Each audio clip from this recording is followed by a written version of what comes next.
भगवद गीता। ओम नमो भगवते वासुदेवाय। ओम नमो भगवते वासुदेवाय।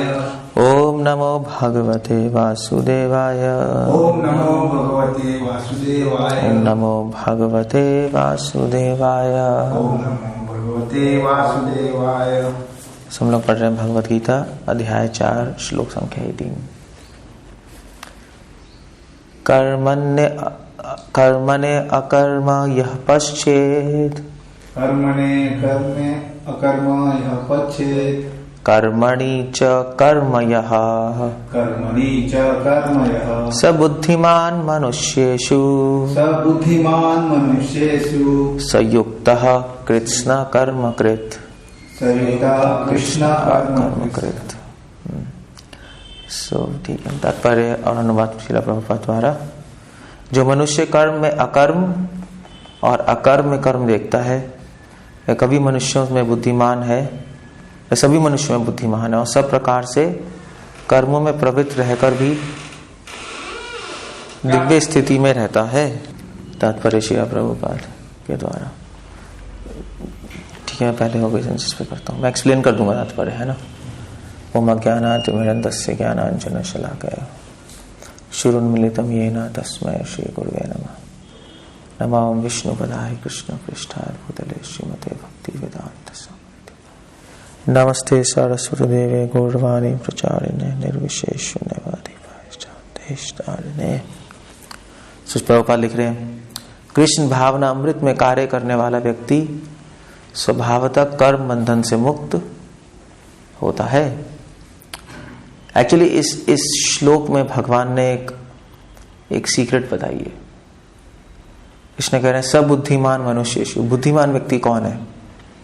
बुद्धिमान व्यक्ति है जो कर्म में अकर्म देख रहा है और अकर्म में कर्म देखता है। अब ये समझना थोड़ा मुश्किल है कि अकर्म में कर्म, कर्म में कर्म, ये क्या चल रहा है।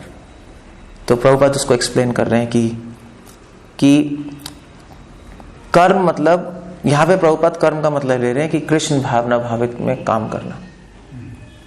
वैसे तो कर्म मतलब होता है ऑर्डिनरी काम, जॉब और ये सब जो कर रहे हो, मगर प्रभुपाद इस तरह से ट्रांसलेशन ले रहे हैं इसकी। कर्म मतलब भगवान के लिए कार्य करना। तो वैसे तो पूरे गीता में भगवान ने कर्म को जनरली उस कई बार सेंस में लिए, भोग के सेंस में, ऑर्डिनरी काम, लौकिक कर्म। और कर्म योग को हम बोलते हैं कि भगवान के लिए काम करना, कर्म योग भगवान से जोड़ के। बट इस श्लोक में कर्म मतलब भगवान के लिए काम करना और अकर्म मतलब कि ऐसा काम जिसका फल नहीं आता। अकर्म मतलब वो काम जिसका कोई फल नहीं है। इसके पिछले श्लोक में अकर्म का मतलब प्रभुपाद ने कुछ और लिया है। इसके पिछले श्लोक में अकर्म का मतलब लिया है कि कुछ काम नहीं करना। यहां पे लिया है अकर्म मतलब किम कर्मा किम अकर्मेति, ये श्लोक नहीं है 16 श्लोक, उसमें अकर्म कह रहे हैं प्रभुपाद निष्क्रियता। और यहां पे अकर्म का मतलब ले रहे हैं कि जिस कर्म का कर्म बंधन नहीं होता। उसे अलग अलग ट्रांसलेशन दे रहे हैं प्रभुपाद सेम वर्ड के। सब कोई कह सकता है कि भी ऐसे अलग अलग क्यों आप शब्दों के मतलब दे रहे हो, कभी कोई मतलब दे रहे हो, कभी कोई मतलब दे रहे हो, जबकि ये भगवद्गीता यथारूप है।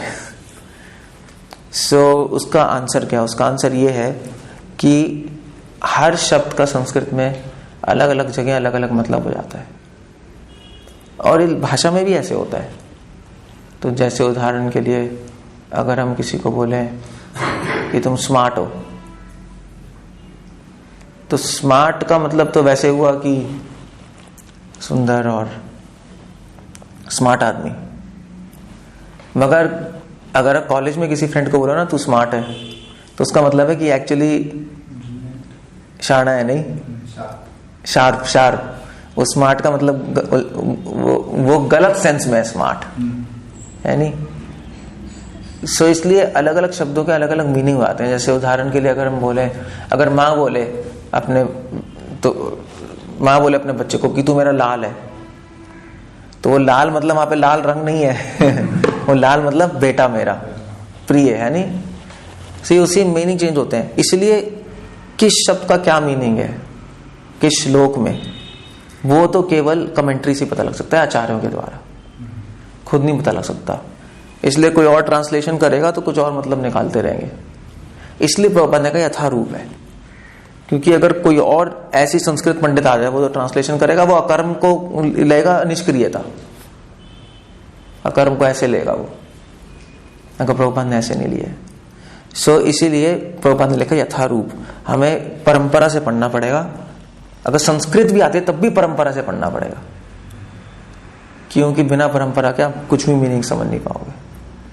सो प्रभुपाद कह रहे हैं जो कर्म में अकर्म देखता है, कहने का मतलब है जब कोई कृष्ण के लिए काम करता है तो उसके काम का कोई फल नहीं होता, उसके कर्म में अकर्म है।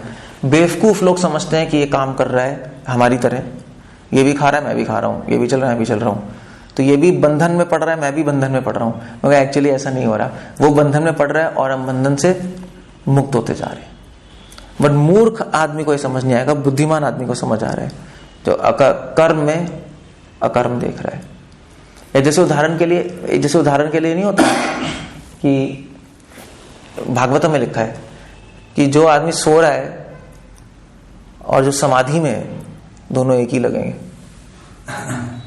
समाधि में भी बैठा है, सोने में भी बैठा है, वो मूर्ख कहेगा यार ये भी ऐसे ही है, ये भी ऐसे ही है, मगर एक्चुअली नहीं है। समाधि में बैठा है वो पूरी तरह चेतना में अंदर, और सो रहा है वो पूरी तरह तमोगुण में है। समाधि में वो 3 गुणों के परे है, सो रहा है वो 3 गुणों के बिल्कुल ही पूरे अंदर ही है। सो बुद्धिमान मनुष्य समझ जाएगा देखकर, यहाँ देयर इज अ डिफरेंस है। सो इसलिए भगवान कह रहे हैं बुद्धिमान पुरुष। समाधि में व्यक्ति उसी तरह जो डिवोटी है, मूर्ख समझेगा कि डिवोटी काम कर रहे हैं हम भी काम कर रहे हैं तो कोई डिफरेंस नहीं है, नहीं डिफरेंस है, डिफरेंस है। जो भोगी काम कर रहा है, कर्म कर रहा है, उसका मन भी काम कर रहा है अंदर, मगर जब भक्त काम कर रहा है अपने भगवान के लिए तो उसका मन शांत है। संसार के लिए उसका मन अशांत नहीं है, उसकी आत्मा शांत है। इसलिए कृष्ण प्रभुपाद लिख रहे हैं कृष्ण भावनामृत में कार्य करने वाला व्यक्ति स्वभावतः कर्म बंधन से मुक्त होता है। मगर पता है क्या है, ये श्लोक ज्ञानी नहीं समझ सकते और योगी नहीं समझ पाते, विवेकानंद नहीं समझ पाते। विवेकानंद ने बोला कि भाई देखो ये भक्त नाच रहे हैं, खा रहे हैं, पी रहे हैं, तो ये कैसे योगी हैं, तो ध्यान लगाते ही नहीं, एक जगह बैठते ही नहीं। उनको जैसे कल तो उन लोगों को समझ नहीं आएगा कि हम क्या कर रहे हैं। तो मैंने तभी एग्जाम्पल दिया हनुमान जी का।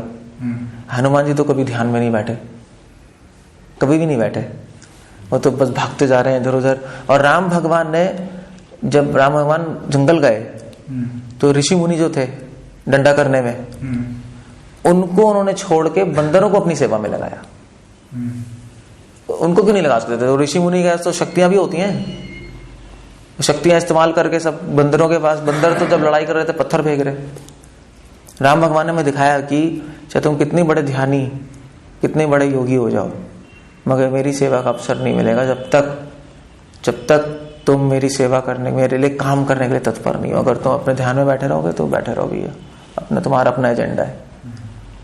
इसलिए भगवान ने बंदरों को, वानरों को अपने सेवा में इस्तेमाल किया।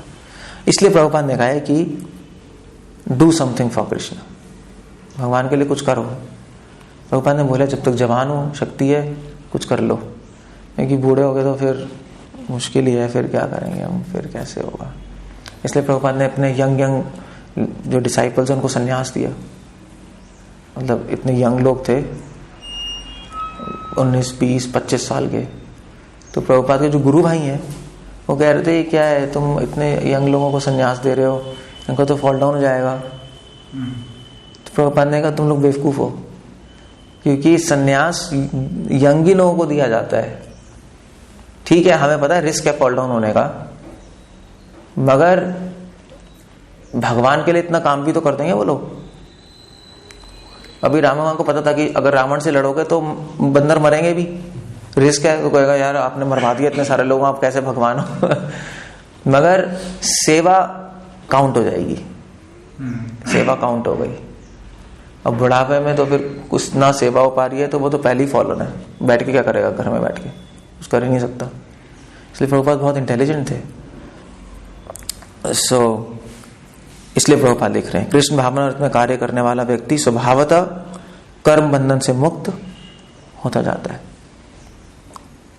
उसके सारे कर्म कृष्ण के लिए होते हैं, अतः कर्म के फल से उसे कोई लाभ या हानि नहीं होती। अब क्वेश्चन ये है कि भक्त भगवान के लिए काम कर रहा है तो वो कर्म बंधन से मुक्त क्यों हो रहा है, और भोगी अपने लिए काम कर रहा है तो वो कर्म बंधन में क्यों फंस रहा है? क्वेश्चन है, भी सेम ही लग रहा है, तो ऐसा फर्क क्यों है? कोई ज्ञानी पूछ सकता है। प्रभुपाद उसका आंसर दे रहे हैं, क्योंकि उसके सारे काम भगवान के लिए होते हैं, इसलिए भगवान है रिस्पॉन्सिबल उसके कामों के लिए, है नहीं? कंपनी में हम कुछ गड़बड़ करेंगे तो रिस्पॉन्सिबल कौन है? बॉस होगा। बॉस से पूछेंगे भी तुम्हारी कंपनी में क्या चल रहा है, वो थोड़े ना कहेगा कि मेरे एम्प्लॉय ने किया है, भी तूने एम्प्लॉय को हायर ही क्यों किया था गलत को। रिस्पॉन्सिबिलिटी उसकी है। अगर टेम्पल में कुछ गड़बड़ होती है तो किसको पकड़ेंगे? Temple president. अब वो बाद में उस भक्त को निकाल सकता है, वो बात अलग है। तो इसी प्रकार अगर भगवान के लिए काम करेंगे तो भगवान रिस्पॉन्सिबल है, और क्योंकि भोगी लोग अपने लिए काम करते हैं इसलिए रिस्पॉन्सिबिलिटी उनकी है, इसलिए वो फंसते। आपने चोरी की तो आपको पकड़ा जाएगा। अगर आपने चोरी की, आप बोलोगे भैया मुझे तो नहीं पता, मेरे मालिक ने बोला था चोरी करने को, तो उसको पकड़ेंगे, मालिक को पकड़ेंगे, उसको थोड़ा ना पकड़ेंगे।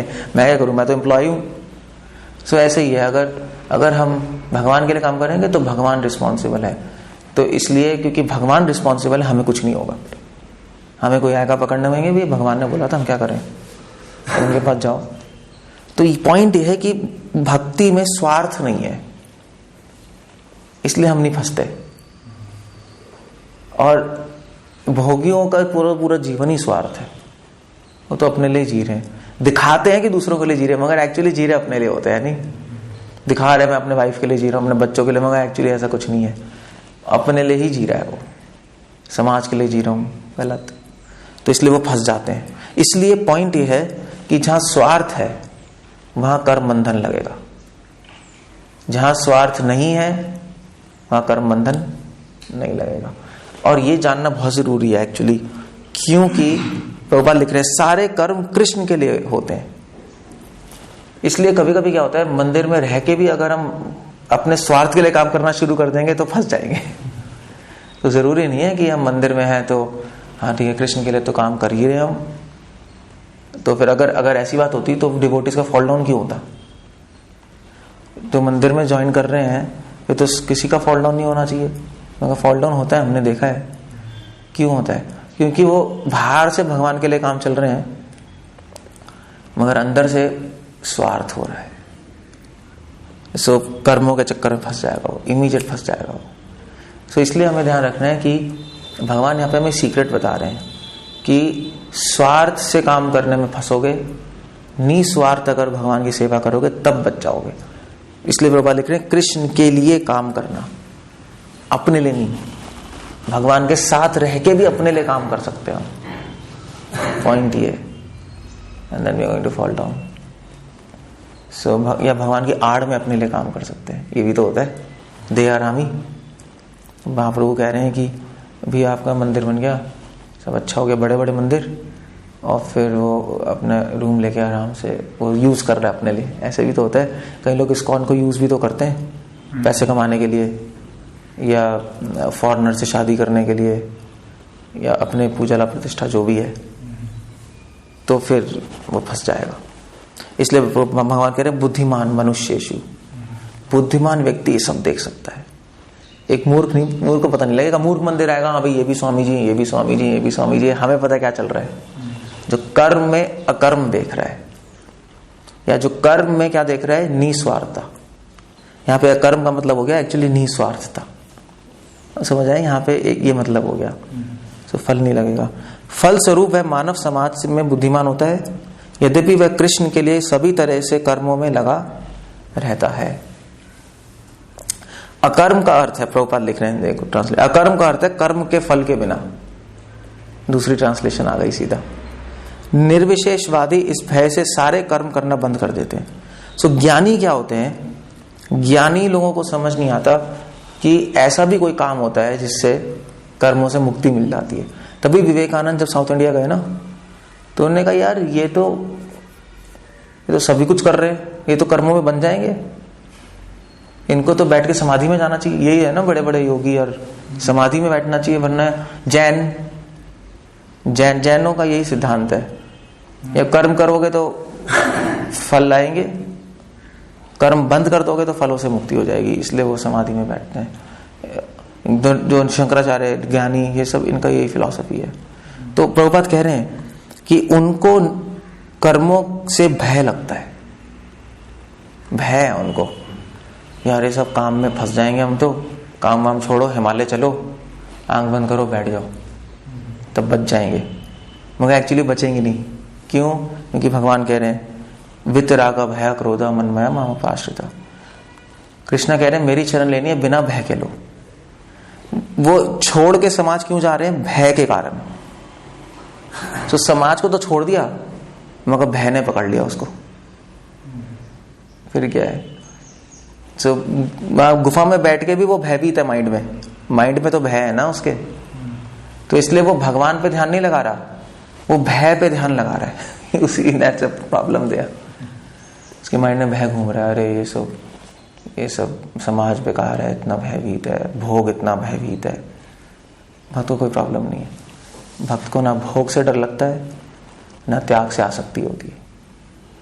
भक्त तो भगवान के लिए भोग भी कर सकता है, अगर जरूरी है तो कर सकते हैं, क्यों नहीं कर सकते?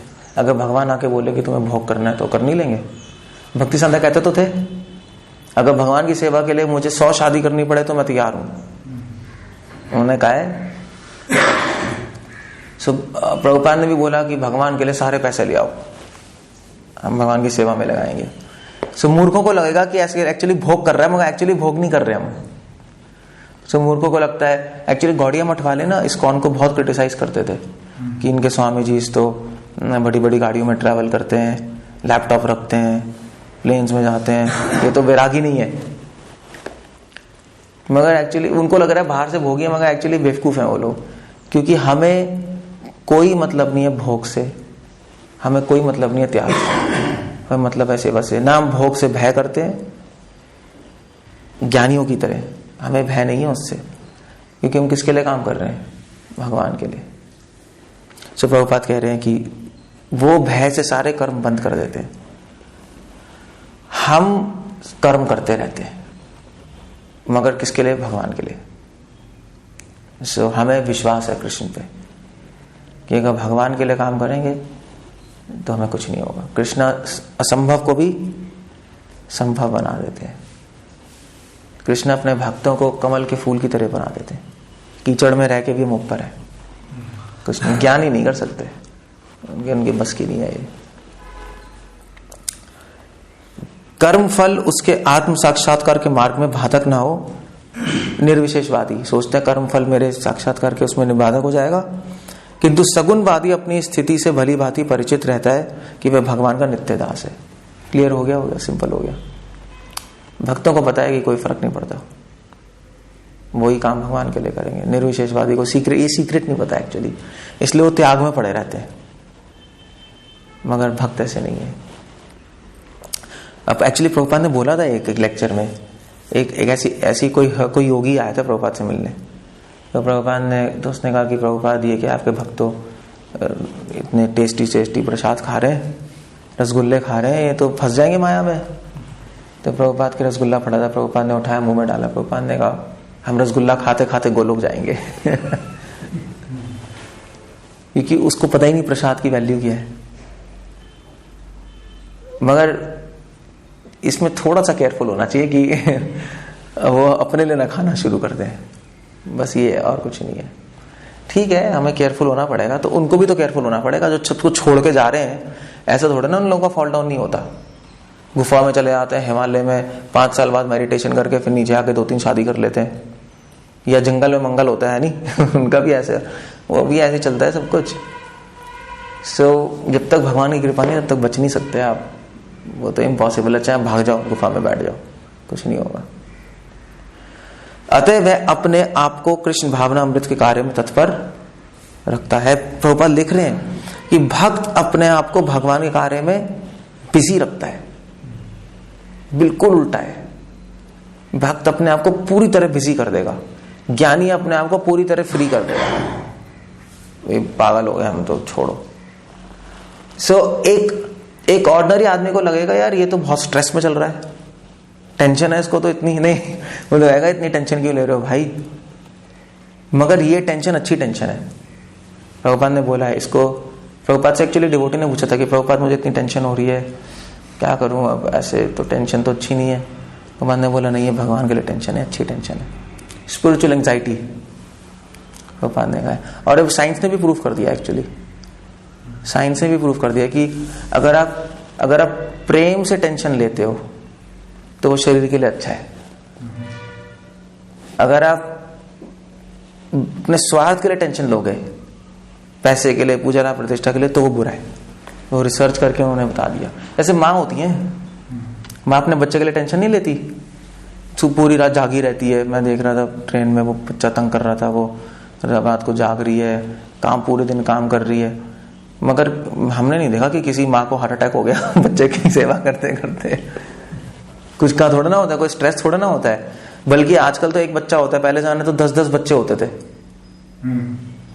वो पूरे लाइफ, अब वैसे देखा जाए तो स्ट्रेस में है, इतने सारे बच्चे, चै चै पै पै उठ रही है, वो कर रही है, मगर हेल्दी, क्योंकि वो टेंशन कैसे ले रही है, प्रेम से, इसलिए वो टेंशन हेल्दी है, वो और अच्छा बनाती है शरीर को। मगर भोगी लोग टेंशन ले रहे हैं अपने लिए, प्रेम नहीं है वहां तो शोषण है ना, उसका काम करूंगा, उससे पैसे खींच लूंगा, उससे पैसे खींच लूंगा, तो वो टेंशन खराब है। तो वैज्ञानिक से भी प्रूव हो चुका है, अगर गीता की बात नहीं मानो, अगर डाउट है किसी को तो प्रूव कर चुके। तो भगवान से प्रेम के लिए हम कार्य करेंगे तो बहुत अच्छा है, जितनी टेंशन लेनी है लो, कोई प्रॉब्लम नहीं। प्रभुपाद एक्चुअली कई बार प्रभुपाद के सर में दर्द होता रहता था, पता नहीं कौन थे, जापान से पता नहीं कौन थे वो डिवोटी, हम भूल गए उनका नाम। तो प्रभुपाद से मिलना है, प्रभुपाद सर पकड़ के बैठे थे वृंदावन में। तो उन्होंने कहा प्रभुपाद क्या हो गया? प्रभुपाद ने कहा बहुत दर्द हो रहा है मेरे सर में, क्योंकि अभी वृंदावन टेम्पल के पैसे पे करने हैं, हमारे पास पैसे है नहीं। तो उन्होंने कहा प्रभुपाद आप चिंता मत करो, मैं पैसे लाऊंगा। प्रभुपाद ने कहा चलो ठीक है, तुम अरेंज करो। इसलिए प्रभुपाद कभी कभी वो पीते थे हुक्का, पता है हुक्का नहीं होता, तमाकू, प्रभुपाद लेते थे। तो डिवोटीज ने पूछा प्रभुपाद आप तमाकू ले रहे हैं, ये तो नियम टूट रहे हैं। तो प्रभुपाद ने बोला कि तुम भी ले सकते हो अगर तुम मेरी तरह सेवा करो तो। प्रभुपाद की तरह कौन कर सकता है, नहीं, पूरी रात जाग रहे हैं, प्रीचिंग कर रहे हैं। प्रभुपाद ने कहा मेरी तरह प्रचार करोगे तो तुम भी ले सकते हो, वरना तुम नियम फॉलो करो। मगर वो दर्द भगवान के लिए दर्द था, इसलिए कोई प्रॉब्लम नहीं है, क्योंकि सारे कर्म कृष्ण के लिए किए जाते हैं, अतः सेवा से करने में उसे दिव्य सुख प्राप्त होता है। देख लो आप। प्रभुपाद कह रहे हैं कि स्पिरिचुअल टेंशन लेने में, भगवान के लिए टेंशन लेने में सुख है, शांति है। बाहर से टेंशन लग रहा है मगर मन से शांति, ऐसे ही होता है ना। मगर भोगियों के लिए वो बाहर से भी टेंशन है, मन से भी टेंशन है उसको। अब जैसे भोगी लोग ये नहीं करते, पार्टी नहीं करते पूरी रात, डीजे वीजे नाचते रहते हैं, और ये उन भोगियों के टेंशन में तो टेंशन है ही, उनके सुख में भी टेंशन है। पूरी रात नाचेंगे, फिर सुबह उठ के सो के फिर सर में दर्द होगा उनके, यही होता है ना। शराब पी के सो के फिर सुबह भैया दर्द हो रहा है, उनके सुख में भी टेंशन है। भक्ति में सुख में तो सुख है और टेंशन में भी सुख है। तो इसलिए कहा जाता है कि भोगियों के दुख में भी दुख है और सुख में भी दुख है। मगर भगवान की भक्ति इतनी अच्छी है कि सुख को तो सुख बना ही देती है, मगर दुख को भी सुख बना देती है भक्ति। दुख भी सुख बन जाते हैं। नहीं, जब भक्त को दुख आते हैं तो वो क्या सोचता है, वो भगवान की कृपा है, बड़ा खुश होता है, चलो ठीक है, भगवान मेरे कर्म काट रहे हैं दुख देकर, तो दुख भी सुख बन गया। भक्ति पाप को भी पुण्य बना देती है, और भोग पुण्य को भी पाप बना देगी। उनके सारे अच्छे काम पाप ही हैं, क्योंकि भगवान से अलग कर रहे हैं ना। हम अगर कोई बुरा काम भी करते हैं, कोई हो भी जाता है, तो वही पुण्य बन जाता है। जैसे अगर कोई जैसे ये नहीं, साउथ इंडिया में अलवार नहीं था, अलवार, तो उन्होंने अपने भक्तों से बोला तुम चोरी करके लाओ पैसे, और हम तो श्रीरंगम मंदिर बनाएंगे। श्रीरंगम मंदिर डाकुओं से बनवाया था ना अलवार ने। सो भगवान के लिए, अब जैसे फॉर एग्जाम्पल अर्जुन अपने गुरु को मार रहा है, तो अर्जुन को लगता पाप है। भगवान ने कहा नहीं, मैं आदेश कर रहा हूं तो मारो, ये पाप नहीं है, पुण्य है, सबसे बड़ा पुण्य है। तो पाप भी क्या बन गया? पुण्य बन गया। अधर्म भी धर्म बन गया। ये भक्ति की महानता है। जो इस विधि में लगे रहते हैं वे व्यक्तिगत इंद्रिय तृप्ति से, इच्छा से रहित होते हैं। कृष्ण के प्रति उसकी नित्य दास्य भाव उसे सभी प्रकार के कर्म फलों से मुक्त कर देता है। युक्त कृत्स्न कर्म कृत, जो भगवान से युक्त रहता है। कृत्स्न मतलब पूरी तरह, कर्म मतलब कर्म, कृत मतलब करना, जो पूरी तरह भगवान से जुड़ा रहता है। जुड़ा रहता मतलब प्रभुपाद एक्सप्लेन कर रहे हैं, भगवान से जुड़ने का मतलब है कि दास्य भाव को बनाए रखना अंदर। मतलब हमेशा ये याद रखना कि मैं भगवान का दास हूं। एक्चुअली याद रखना और भाव होना दो अलग बात होती है। नहीं, याद तो नए डिवोटी तो याद रखते हैं, मगर जब एडवांस हो जाते हैं वो भावना आ जाती है कि yes I am servant of God. तो वो भावना से हम भगवान से जुड़ जाते हैं। इसलिए प्रभुपाद ने इस मूवमेंट का नाम कृष्ण विचार अमृत नहीं रखा है, कृष्ण भावना अमृत रखा है। सिर्फ माँ की भावना होती है बच्चे के लिए, मगर जो बच्चे का फ्रेंड है उसकी भावना नहीं है, वो तो विचार है, चलो भी हम फ्रेंड हैं, ठीक है, वो टूट जाएगा विचार, तो भावना नहीं टूटती है। नहीं, भावना एक बार जुड़ गई तो जुड़ी गई वो तो। इसलिए प्रभुपाद लिख रहे हैं कि जो दास्य भाव में रहता है, युक्त की डेफिनेशन प्रभुपाद दे रहे हैं, जो दास्य भाव से जुड़ा, भावना से जुड़ा हुआ है, उसको कर्म फल से मुक्ति प्राप्त हो जाती है। ये ट्रिक बता रहे हैं भगवान यहाँ पर कि प्रभुपाद ने कहा था भावना पे फोकस करो, विचारों पे ज्यादा फोकस मत करो। विचार और क्रिया इंपॉर्टेंट है। क्रिया भी भगवान के लिए कर रहे हैं, विचार भी भगवान के लिए कर रहे हैं, मगर उसकी प्रेरणा है भावना। सो भावना ठीक होनी चाहिए। नहीं, अगर भावना गलत है और क्रिया सही है, विचार सही है, तो फल तो फिर फंस जाएंगे हम कर्मों में। यही है ना। अगर हम स्वामित्व की भावना से भगवान के लिए काम कर रहे हैं, मैं कर रहा हूं, तो फंस जाओगे। तो विचार भी ठीक है आपका, नहीं भगवान के लिए हमें प्रचार करना है, मगर भावना गलत है, फंस गए।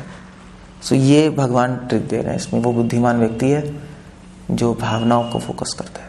इसलिए कृष्ण भावना अमृत संग, और वो तो आप ही कर सकते हो, कोई देख नहीं सकता आपके अंदर झांक के, मतलब आपको खुद ही पता है। So that's this verse. Hare Krishna. कुछ पूछना, कुछ कहना है? स्टॉप है।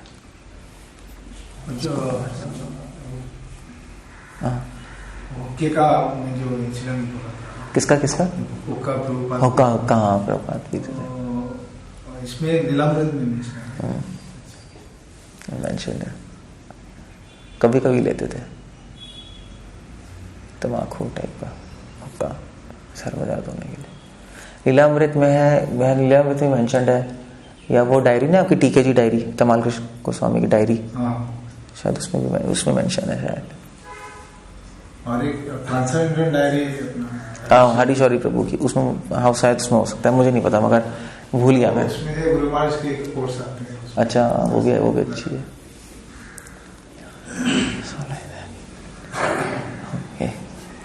हरे कृष्णा। श्रील प्रभुपाद की जय।